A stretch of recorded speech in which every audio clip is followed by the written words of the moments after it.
Welcome to USA Global TV and Radio, where our mission is to provide education, entertainment, hope, and inspiration.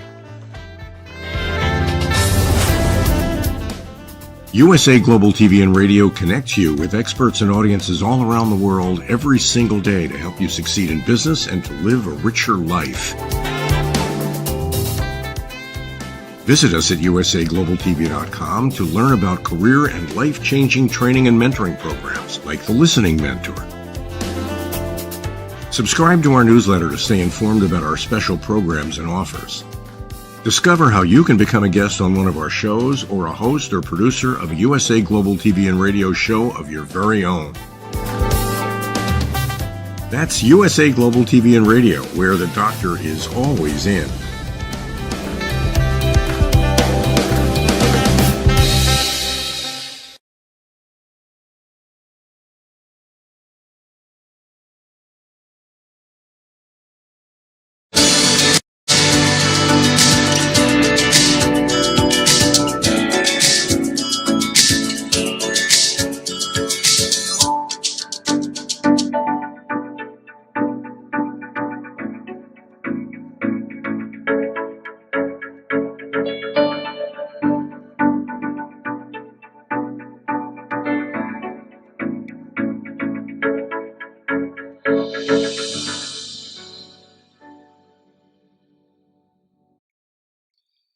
Hello, beautiful soul family, and welcome to Weekly Wisdom and Insights, your home for spiritually guided transformation and empowerment. I am your host, Dearjames, and together with the unseen, spirit, source, and symphony, we look at the current energies, the intuitive wisdom and insights, and we go as guided. And par for the course, action-packed, a lot of information to cover, so we are going to just jump right in so that we get it all in fairly quickly. All right.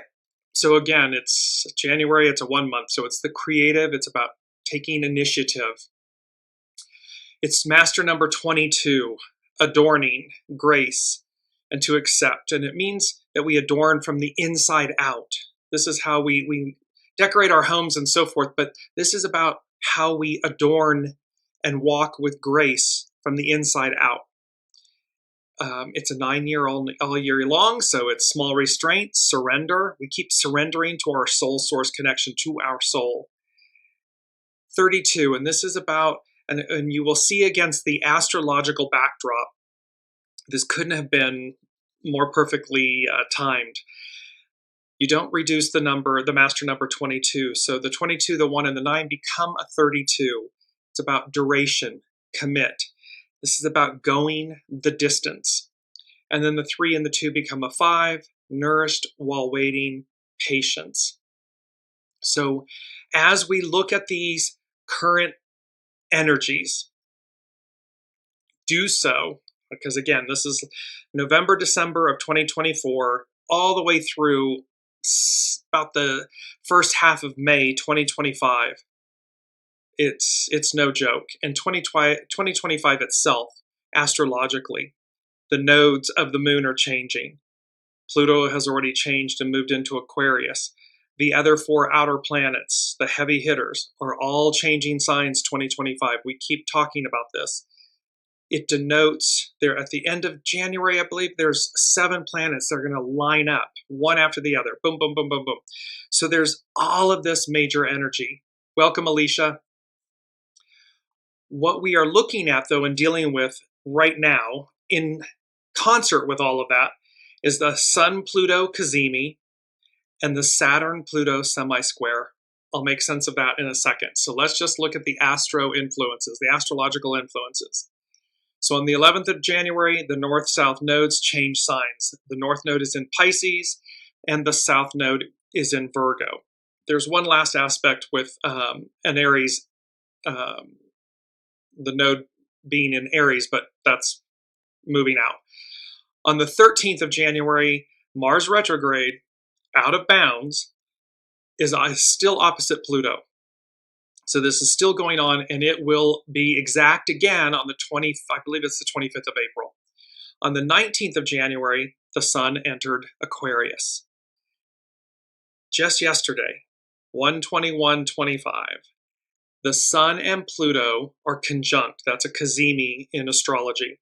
It's where, in essence, when a planet is in the home or in the arms of the sun, it purifies and burns away. It's like the Temperance card. It's the planet in the furnace that all the impurities and everything gets burned away.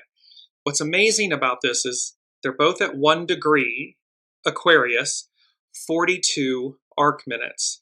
And I found that incredible because, of course, 1 denotes new beginnings. 42 is that number that goes all the way back to ancient Egypt about weighing your heart against your soul against, or your heart against the weight of a feather. And it's the first time in 248, give or take, years that there is a Sun-Pluto CAZIMI in Aquarius. And then coming up on Sunday is the Saturn-Pluto semi-square. It's in effect, but it'll be exact on Sunday. The astrological influences theme with all of this going on, I'm going to bring up the astrological chart for this Sun-Pluto CAZIMI that took place on the 21st of January. It's paper dragons. And where you see the lines, so we still have kind of that zigzag shape-shifting, all the right moves view in the center of the astrological chart. But when you look at the blue lines versus the red lines, and immediately what came intuitively was paper dragons. The blue lines representing paper dragons. In Japanese culture, origami, which is folded paper into shapes, dragons symbolize wisdom, balance, power, and good fortune. Dragons have been a prominent symbol in Japanese culture for centuries. Paper cranes in Japanese culture symbolize hope, healing, and good fortune. They are often given to people during difficult times. And then we have this aspect known as paper tigers. And the paper tiger, the term refers to something or someone that claims or appears to be powerful or threatening, but is actually ineffectual and unable to withstand challenge. So these energies are all about this paper dragon, paper cranes, where there is still something beneficial. There is light, and you'll see it's in our main theme. While we work with the energies of a paper tiger, something or someone that claims or appears to be powerful or threatening, but is actually ineffectual and unable to withstand challenge. It's the wizard in The Wizard of Oz. They pull back the curtain, and there's just this human pulling levers and screaming and fire and all this stuff, but it's completely false, fake. And so this takes us into our main theme. Our main theme is, through the darkness, there is light. There is an absolute dark night of the soul going on. It's happening certainly, in the US, the world. It applies to everyone, this dark night of the soul. We're drawing a line in the sand. You're being seen. You're being counted. What are you at your center? Where are you in all of this? And Alicia is mentioning unable to withstand challenge. Who does that bring to mind? Yes, there's many, again, worldwide, many influences. Because again, when people in power wield power in a demonstrative way, it demonstrates their weakness. If you have to yell and scream and holler and again, be so demonstrative in a negative way, it demonstrates your weakness, your fears, your insecurities, and how your shadow is controlling you. So bear that in mind for ourselves individually and collectively. Any people in positions of power, it can be a boss, it can be a supervisor, it can be a world leader. It can be the head of an institution, a government. When you wield power from a place of shadow, it identifies your weakness. You're weak. There's no other option on the table. Because when power is wielded properly, correctly, and it's one of our quotes, and this is, the finger of God touching Adam. With great power comes great responsibility. It's a quote by Voltaire. With great power comes great responsibility. We are all custodians of our individual souls and our collective souls. Do unto others as you would have done to you. And so with this great power, the divine has bestowed upon us divine power. How are we choosing to wield it? In our individual lives, our personal lives, in our communities, in our governments, our institutions, our businesses. And look, it's simple to see. When someone wields power with the greatest responsibility, the greatest care, that individual is raised up so high, and people are endeared to that person. They support and love that person. They follow that person. They want for that person. Because in return, that is what that person that's in a position of power is offering. They may be the one that's leading or in charge, but they do so with grace and responsibility and a conscientiousness for the whole, for the greater good. When it is wielded in the opposite, it's oppression, suppression, this false power, weakness. It only, that tips when the people, the Aquarian age, we the people, turn the tables. We, collectively, we hold that power. Not you, not one individual or 5 or 10, or we, millions and billions. We need only recognize that, and we need only wield it in a responsible way. So this is playing in, here's our main theme again, through the darkness, there is light. And in the image, it's winter, there's a lantern that's aglow. And this in the star that's, again, that eternal star, that eastern star that's guiding us. And it immediately brought in the Hermit card. The Hermit card in the tarot is represented by the sign Virgo. Its element is Earth, and its planet is Mercury, the messenger to the gods. So this is a message from the powers that be, from the all that is, the source, symphony, spirit. And there's a staff, and it's got the crystals growing up out of it. Crystals denote the amplification of intuition. The hermit means going within. And the lantern only illuminates the next step. It's not a Kluglight. It's not this floodlight that allows us to see the entire picture. Welcome, Kiki. It's not. It's about the lantern allows us to see the next step, each step that we're to take. Within the lantern is the star that illuminates the lantern. That star is the star in the star card. Its astrological sign that it rules is Aquarius. Its element is air, and its planet is Uranus, the higher octave of Mercury. So it's like the higher mind and the human mind, if you will.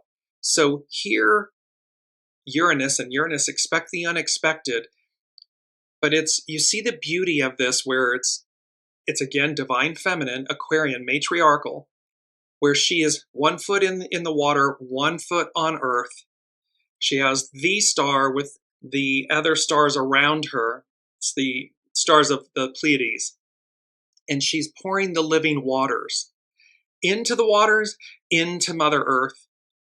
You see all the beautiful flowers in the background. So this is about, and it's number 17, follow, be led, be the example. So This is higher mind, higher octave Uranus, the star that is in the hermit's lantern, guiding us. Very important during these times, because again, through the darkness there is light. This dark night of the soul, and you'll see in a minute, I'm going to bring this up when we work with Astrology by Lauren and North Point Journal by Pam Youngans, both incredible astrologers. That we're in turbulent times, massive change. And so this is setting the stage so that through the darkness, there is light. Remember that. Stay centered and grounded, because this isn't about, as we've talked about for many shows, years on end, this isn't about going backwards. This is about that final hurrah where you get to the, to the Emerald City, and they go to see the wizard, and they pull back the curtain, because of course they're told all along in The Wizard of Oz, they're told, Dorothy and the Scarecrow and Tin Man and the Cowardly Lion are told, oh, you go to the wizard to get what you need. But what you ultimately find out is that the wizard is an illusion. This person or thing outside of us that's going to quote unquote save us is an illusion. And that you had everything you needed all along. It's within us. It's ever present. It is our soul source connection to this higher octave, the higher mind, the master weaver, the all that is, source. That is innate within each of us. It is not outside of us. And thus, we save ourselves. So now let's look, because the first thing, I'm going to start with the Sun-PLUTO CAZIMI in this Saturn-PLUTO semisquare. So we're going to go quickly first to Pam Youngans' North Point Journal. And Pam says, the Saturn-PLUTO cycle. Saturn and Pluto aligned in Capricorn in January 2020, marking the start of a new synodic cycle between the two planets. That conjunction began a 33-year period in which humanity, and each of us individually, is gaining a clearer understanding of our true source of power and authority. It's within. It is not outside of us. It is not some leader, government institution, or so forth. The power resides within. The global crisis that began to unfold at the Saturn-Pluto conjunction has had great impact on all of our lives. Events in 2020 and beyond tested our ability to maintain our inner strength while dealing with situations that were outside of our control.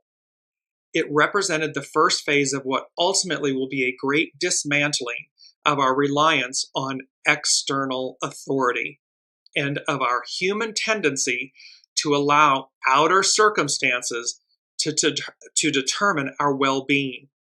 This is all about a massive course correction. This is all about bringing us back home. Dorothy wanted to go home. That's all she wanted. And as Galinda the Good Witch said, click your heels 3 times. It's always been there. You could have gone home at any time. It was within you. So where we have, in this Piscean patriarchal era, where we have looked at institutions and peoples and governments and so forth, again, to save us, where we've given our power away. And you'll see how this plays with Exodus 14:12 and Yahweh, the Israelite God, and Moses and Pharaoh, this giving away of our power, this not believing in something greater than ourselves that was innate within us. This is what this is speaking to. Pam goes on to say, Saturn-Pluto semisquare. Since May 2024, Saturn's the great teacher, and Pluto, the god of the underworld, who's bringing all of this stuff from the underbelly, from the underworld, up into the light. Not to become it, but again, like the temperance, that Sun-PLUTO CAZIMI, to transmute it, transcend it. It's not about becoming it, it's about transcending it. So here it is. Since May 2024, Saturn and Pluto have been dancing in and out of being semi-square. Squares are frictional aspects in astrology. So this semi-square, it's not a complete full square, separated by 45 degrees. This is the first significant hard aspect between the two planets since their 2020 alignment, and is thus challenging us to take the next step in reclaiming our innate sovereignty. This Saturn-Pluto semi-square is, again, not about beating us down and breaking us down to take the stuffing out of us and subjugate us. It's actually doing it so that we reclaim our innate sovereignty. I am. We the people. Any ways in which we stand down and hand over the reins of our lives to others are being challenged, especially if we give authority figures the ability to disempower us or else expect them to rescue us. So if we're expecting others to rescue us, or if we're disempowering ourselves, by doing so, we're giving authority figures our power. This Saturn-Pluto semi-square is saying, no, no, no, no, no. And so there's going to be repercussions. There's going to be, cosmic 2x4s. There's going to be tower moments. There's going to be reckonings and reconciliations. But again, how we get there is up to each of us. If one chooses to walk the path of reckoning, okay, I would highly suggest, and the unseen is highly suggesting, walk the path of reconciliation. And that reconciliation begins within. It is always an inside job. Pam continues, next Sunday, January 26th, the third and final Saturn-Pluto semi-square perfects. The first two aspects were exact on May 6th and September 25th of 2024. However, the effects of the aspect will be strongly activated much earlier in the week, since the Aquarius Sun is semi-square Saturn on Monday and conjunct Pluto on Tuesday. This is that Sun-Pluto CAZIMI. As we once again work with this Saturn-Pluto influence, we must ask ourselves, what limiting perspectives we are still holding on to that serve to convince us that power lies outside of us. The power lies within. And with great power comes great responsibility. And it is this, you see this major, major, major theme about our sovereignty, our power. How are we wielding it? Where have we given it away? Pam continues, with Saturn in submissive Pisces, where do we continue to play the victim or the martyr? Where are we not showing up? Where are we just complaining and being the victim or the martyr versus reckoning or reconciling our own truths? We are in control of our lives. We are the custodian of our souls, of our journey. And what choices are we making? There are no mistakes. It's all choices. Everything in life is choice. One choice after the other. A series of choices. Pam Youngins continues, and with Pluto in progressive Aquarius, in what ways do we resist or fear stepping into greater mastery? We have to face our fears. We have to walk through the fire. And I know, having done this, you will get to the other side of walking through the fire, the fear. And you will ask yourself, you will say to yourself, what took you so long? Because what you feared ends up being a nothing burger. What you receive on the other side of walking through the fire, of facing ourselves, is greatness, greater mastery. Pam Youngins concludes, this week, as we perhaps navigate another external circumstance that appears to be outside of our control, we have a choice. We could succumb to the old fear-based beliefs that tell us we are powerless, and thus dissipate our energy in blaming others. Or we might instead choose to actively dismantle those limiting interpretations of reality. It's an illusion. So we can see through the illusion and recognize our innate power and sovereignty. To help us in this process, we can acknowledge and tap into the only source of true power, the vast spiritual energy that lies within us, and allow it to both support us and guide our steps going forward. This is the lantern. Through the darkness, there is light, and it is demonstrated by the hermit. That lantern, the star from the star card, Uranus, the higher octave of Mercury, that is illuminating each choice, each step.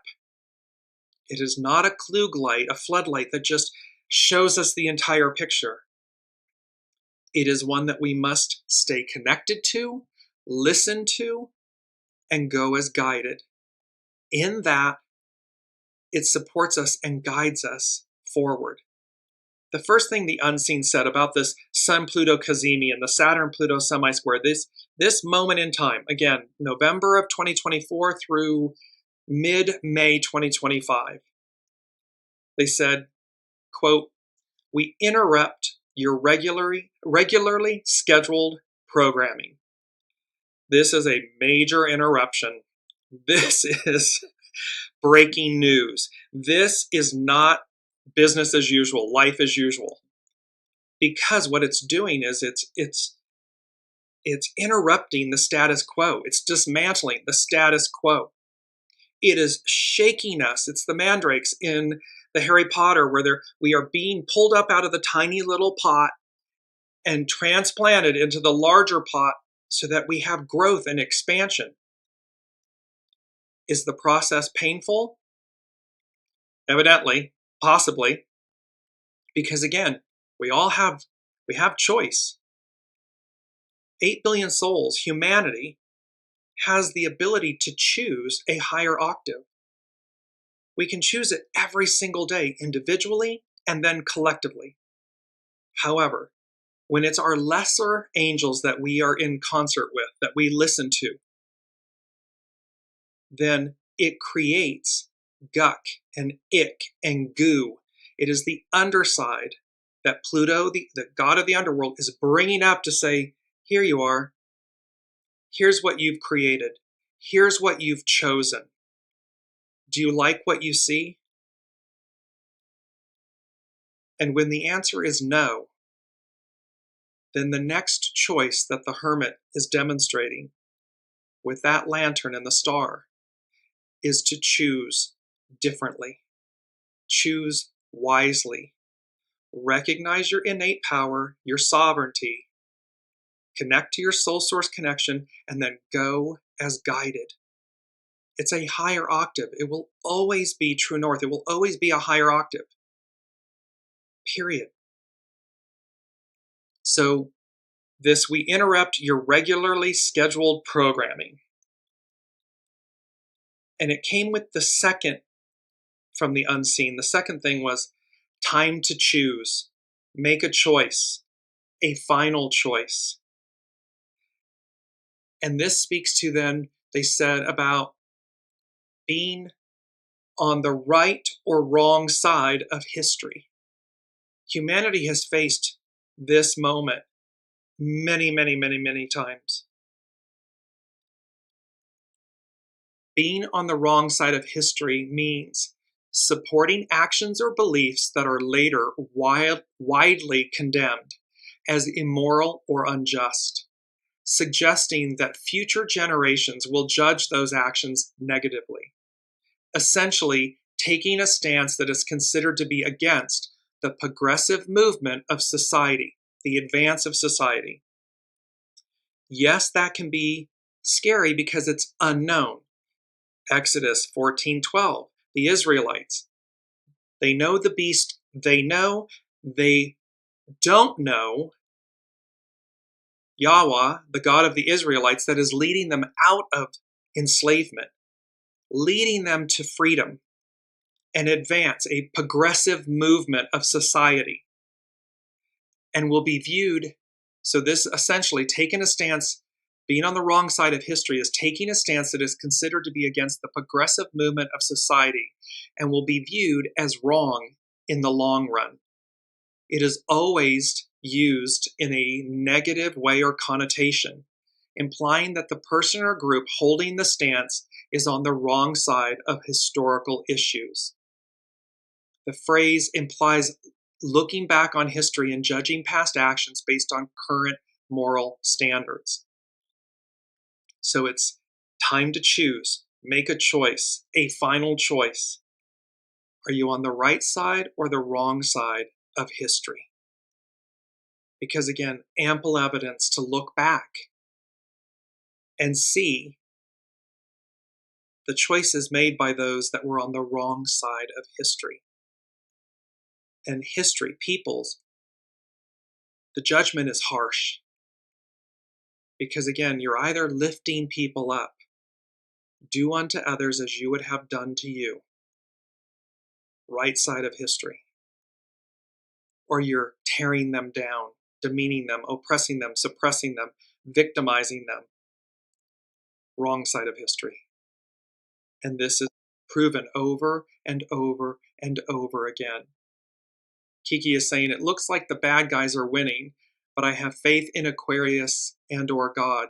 Yes, because see, it's an illusion. It looks one way, but nowhere in history, look back at it, recorded history, all the way back to the Sumerians, the Egyptians. Where have we ever gone, quote unquote, backwards, back in time? Never. Never. Biblically, every time something was illicit, shadowed, less than good, it was wiped out, removed. It didn't mean that perfection. It didn't mean that those that remained were quote unquote perfect. What it meant was there was a removal of what had become so ingrained in shadow that their distance from the light was so great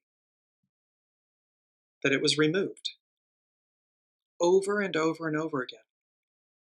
So it's an illusion, to Kiki's point. It looks like the wrong side of history, the bad guys, if you will, are winning. It's an illusion.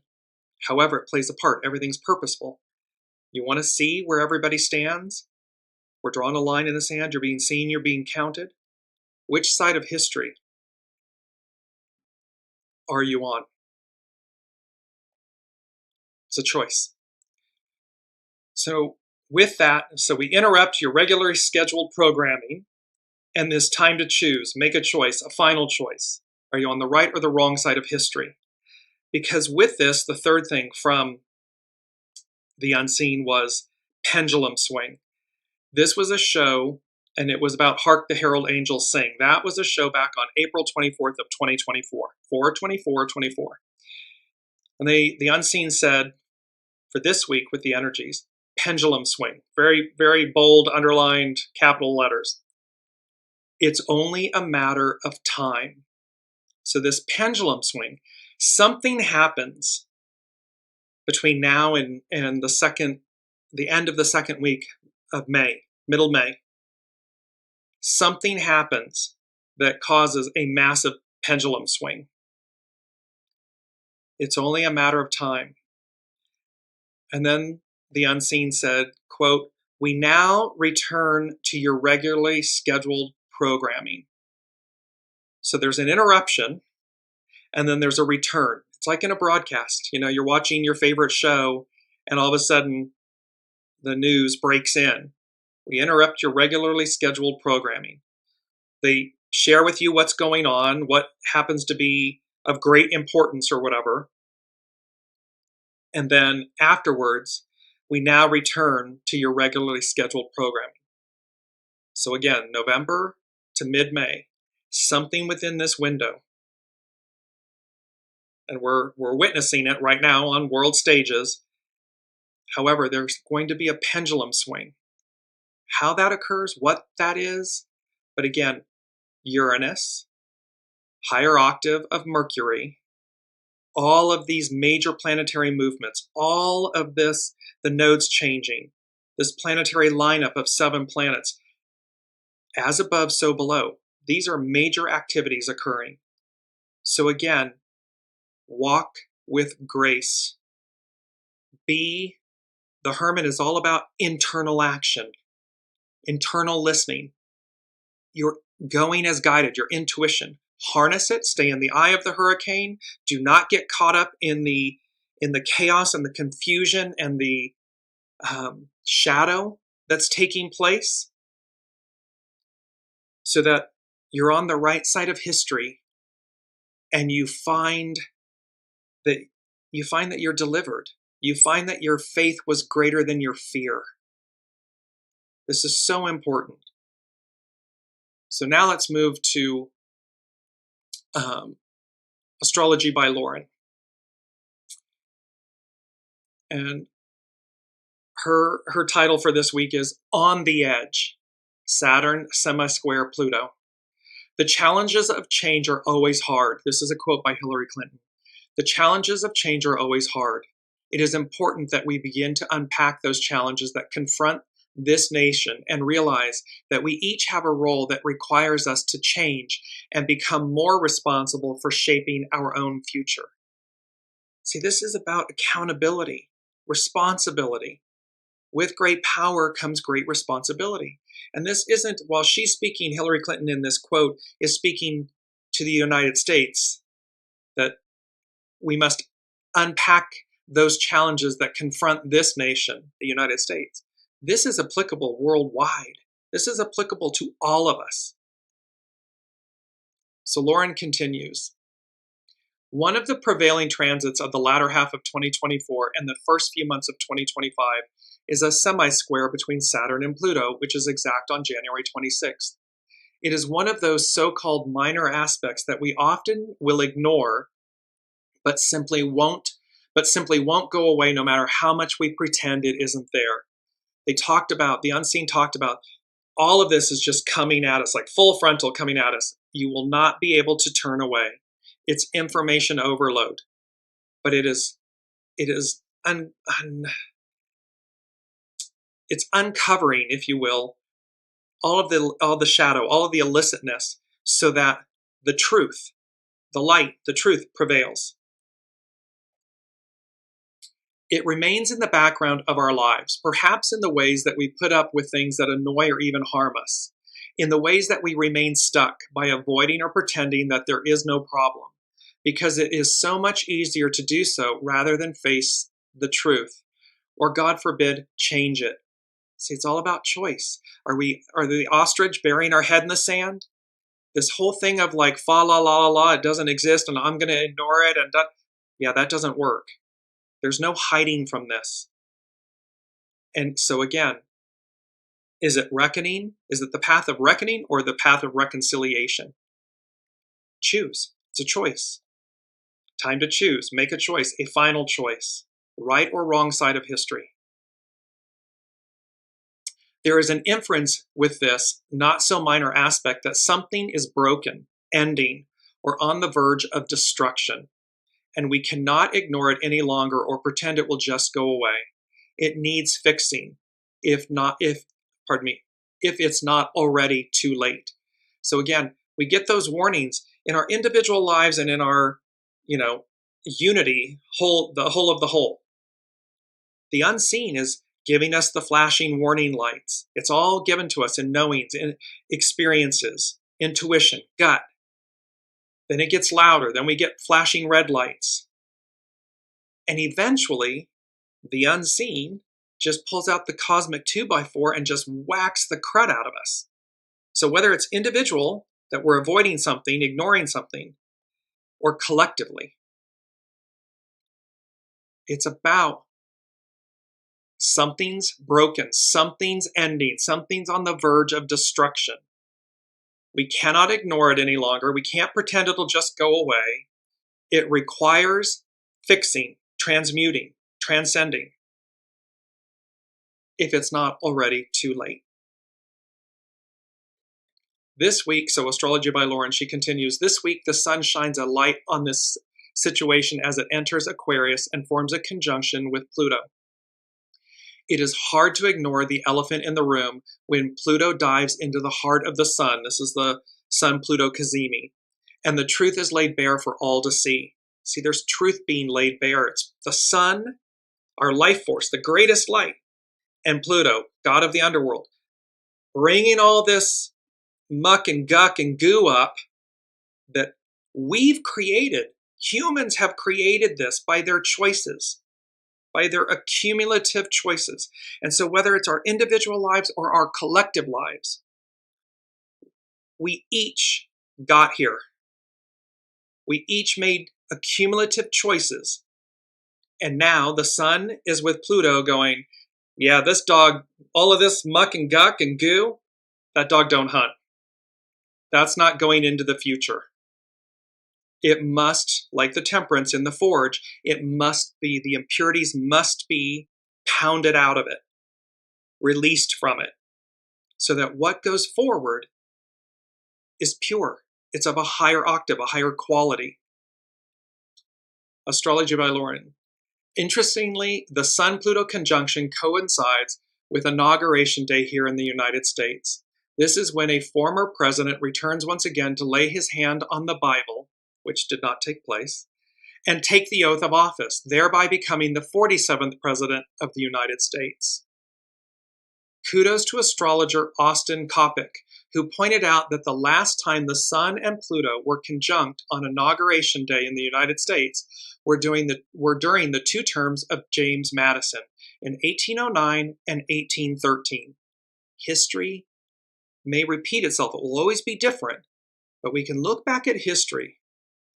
Who was on the wrong side of history? When did something like this occur before? So that we have the wisdom of past choices, of history, so that we can, in the present moment, choose wisely, differently. Astrology by Lauren, she goes on. So this was 1809 and 1813. And as Inauguration Day took place in March back then, as opposed to January in present day, the Sun and Pluto were in Pisces, not Aquarius. This was the president, James Madison, that started a war with Canada, which subsequently led to an invasion of Washington, D.C. by the British and the burning of the White House. All would be rebuilt again, but the symbolism of that destruction and subsequent rebuilding is starkly Plutonian. So again, here we are, where this is, as we've talked about, this is about 555, major change. This is where we are. This is the energy of the time.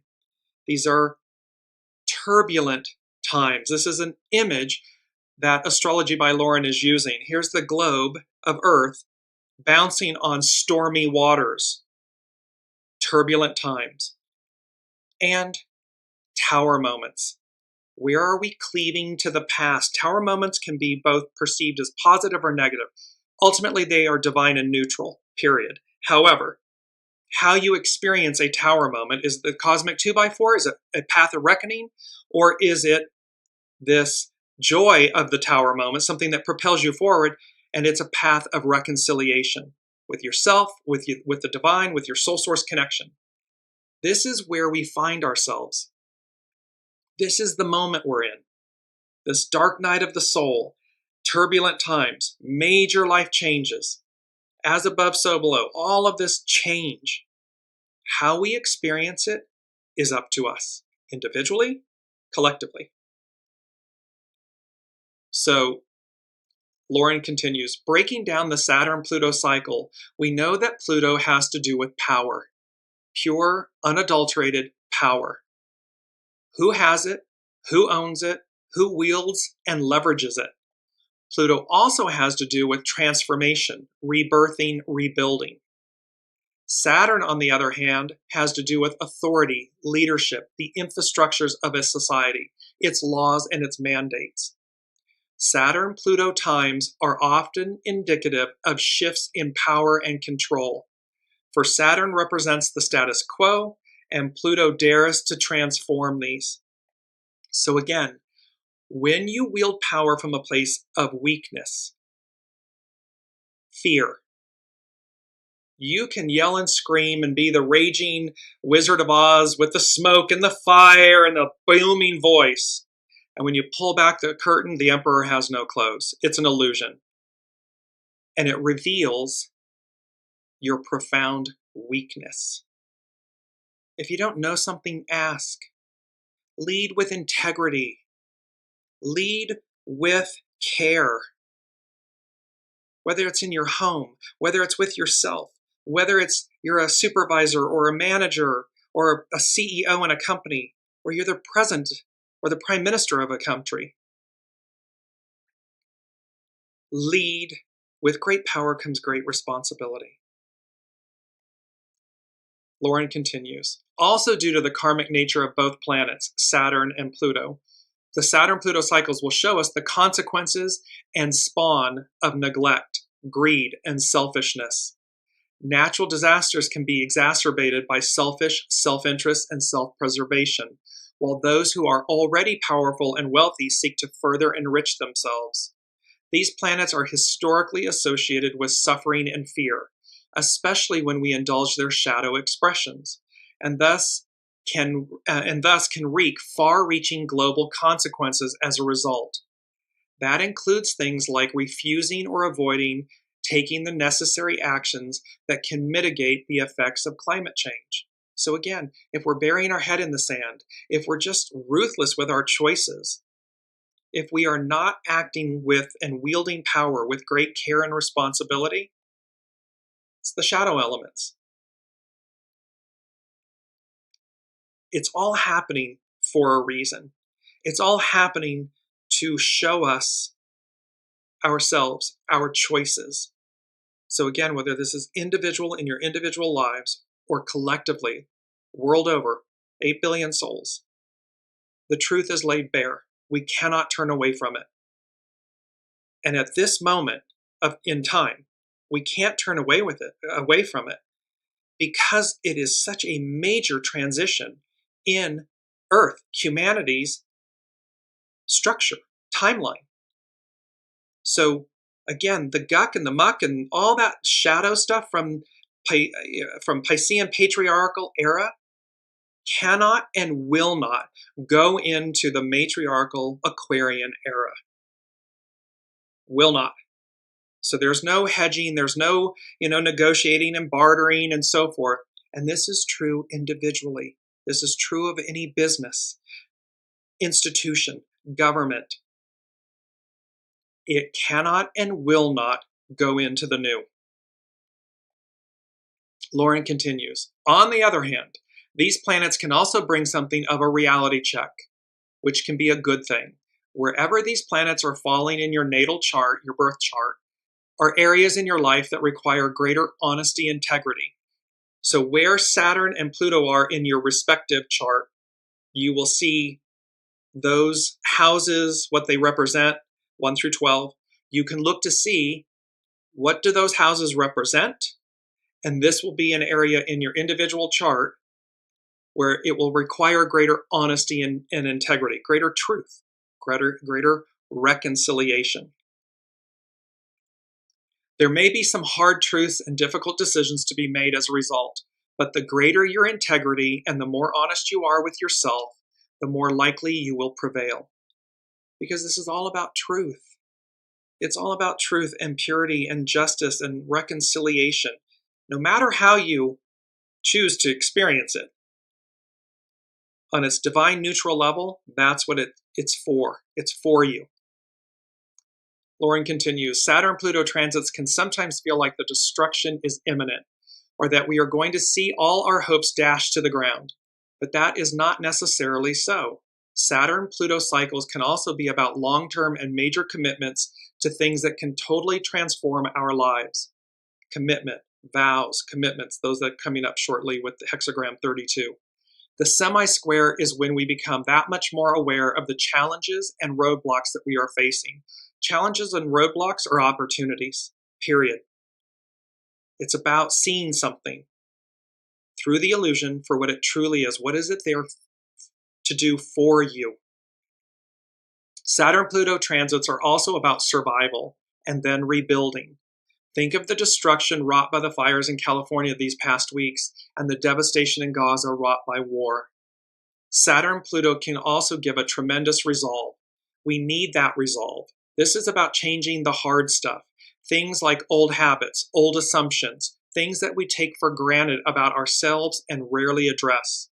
It's like, what are the stories and the scripts and the truths and the masks and the identities and the labels that we are telling ourselves that smother our soul source connection, our light, our sovereignty, our innate power?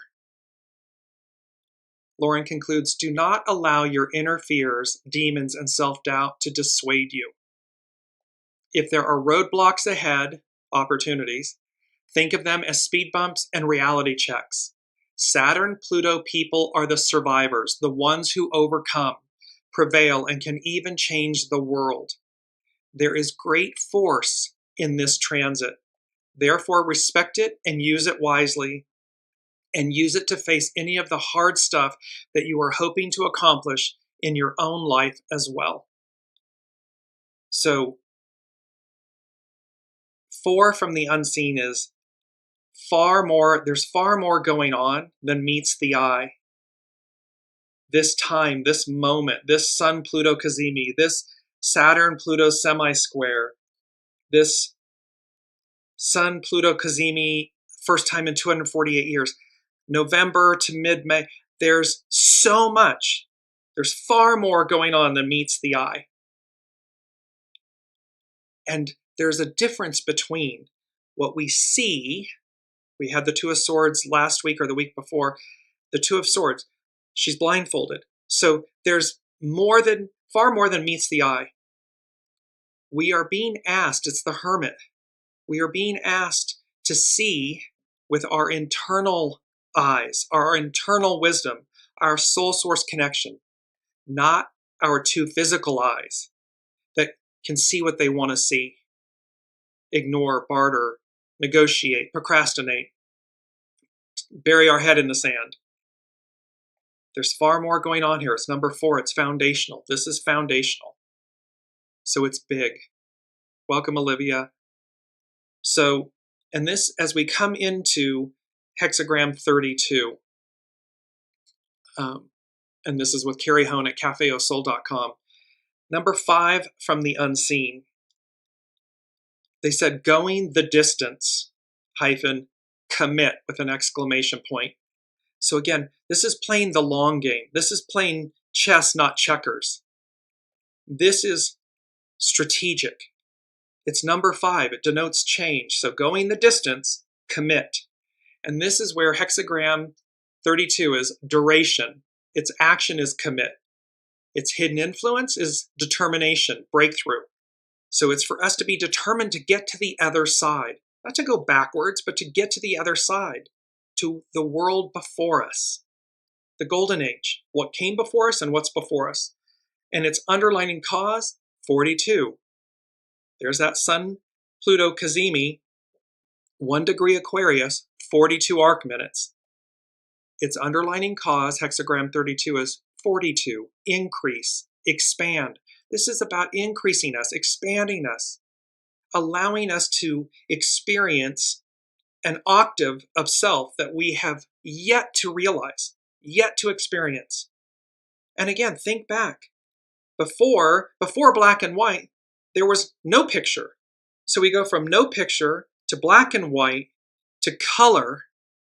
And where we're going is technicolor, where everything's alive, everything's interacting and speaking. So it's about going the distance, commit. This also brings up, before I go into hexagram 32, it brings up what I spoke about earlier, which is Exodus 14:12. So Pharaoh pursues the Israelites. They, the Israelites, said to Moses, "Was it because there were no graves in Egypt that you brought us into the wilderness to die? What have you done to us by bringing us out of Egypt?" Did we not say to you in Egypt, quote, leave us alone so that we may serve the Egyptians? For it would have been better for us to serve the Egyptians than to die in the wilderness. But Moses told the people, do not be afraid.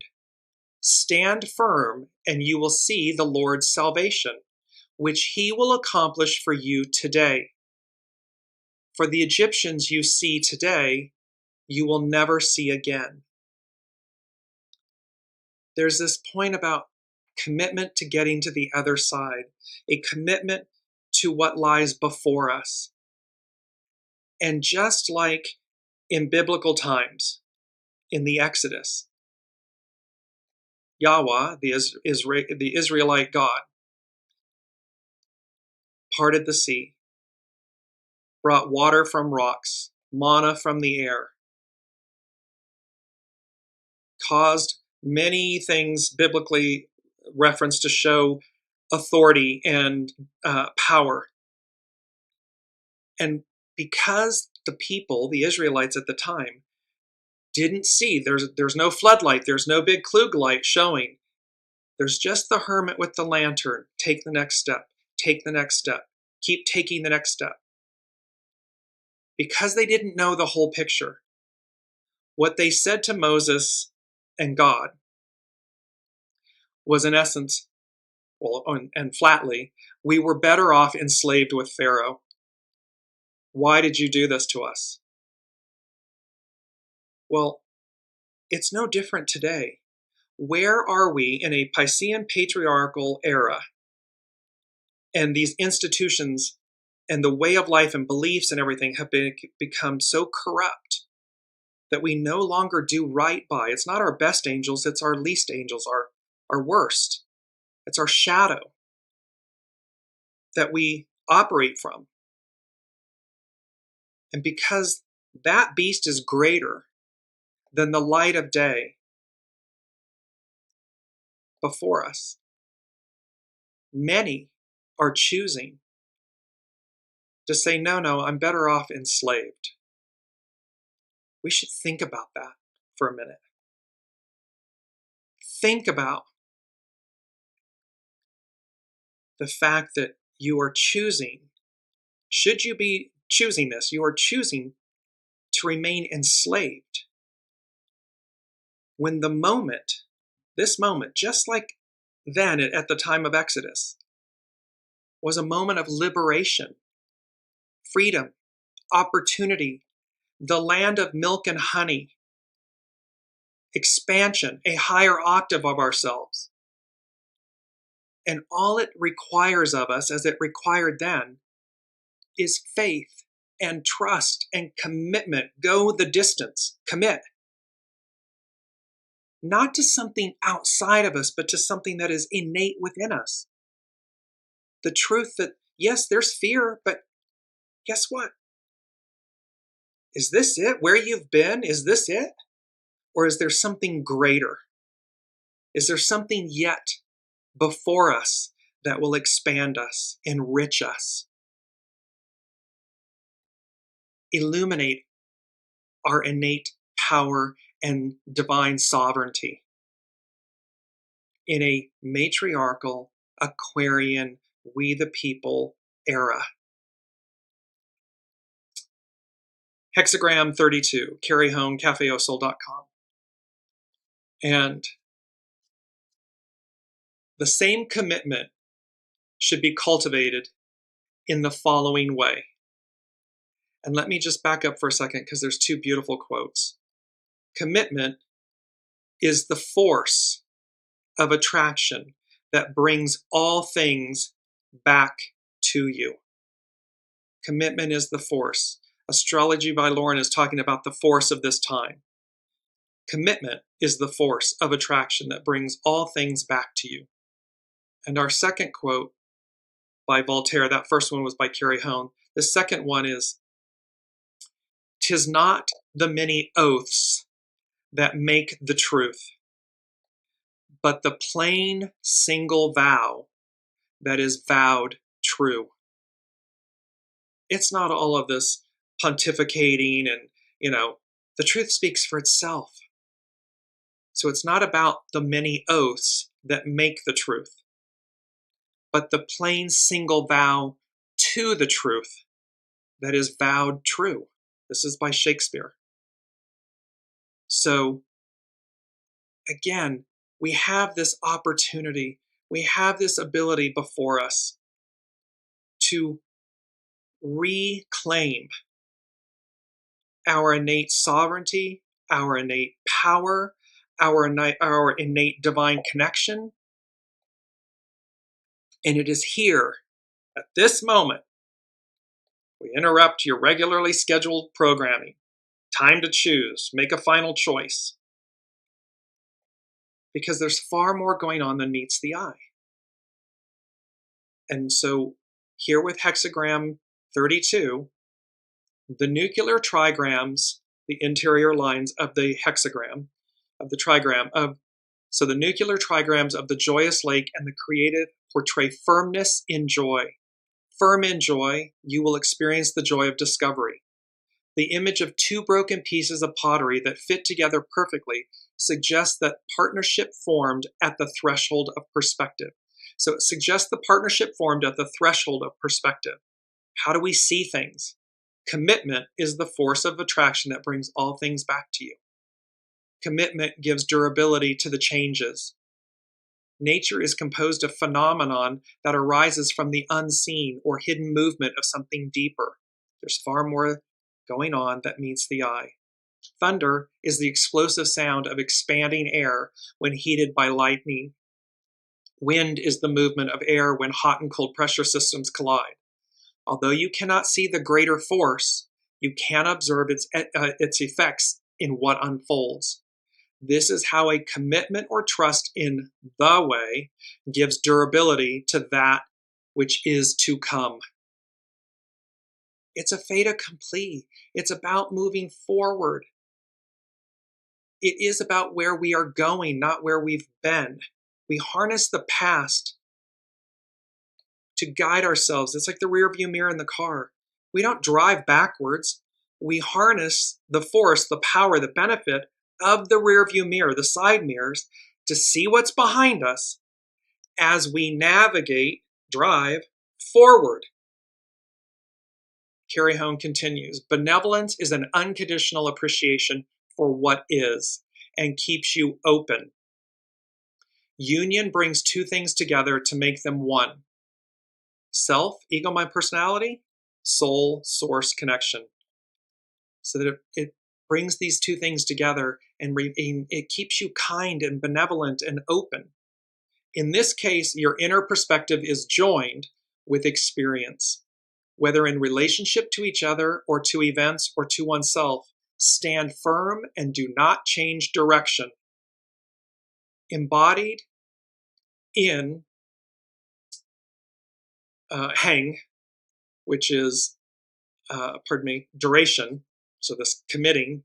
So embodied in duration is the idea that although things come to a conclusion, there remains a quality that is enduring. A torrential storm can pass through a landscape, but what is firm will not only remain, it will be strengthened. The master said, it furthers one to have somewhere to go. Through movement, you can test your unwavering commitment in the face of adversity. So this is it's a powerful, powerful time to commit to your higher octave, your greater angels, to peace. It's number 6 from the unseen. Peace.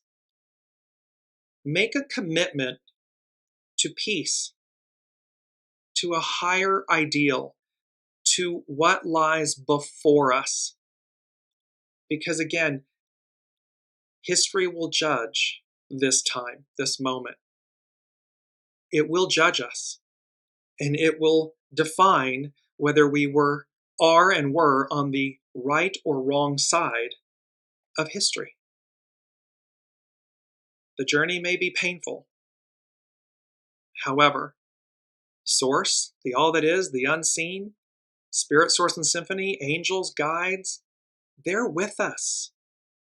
And they're literally calling us and drawing us forward. to a world of our creation, of our imagination. And the old, all that goo and guck and grime and illicitness and all that stuff, all that shadowy stuff, it's not going into the new. That's where we are. This is where we find ourselves. And let me just conclude. Our key word and key phrase is righteousness and righteous indignation.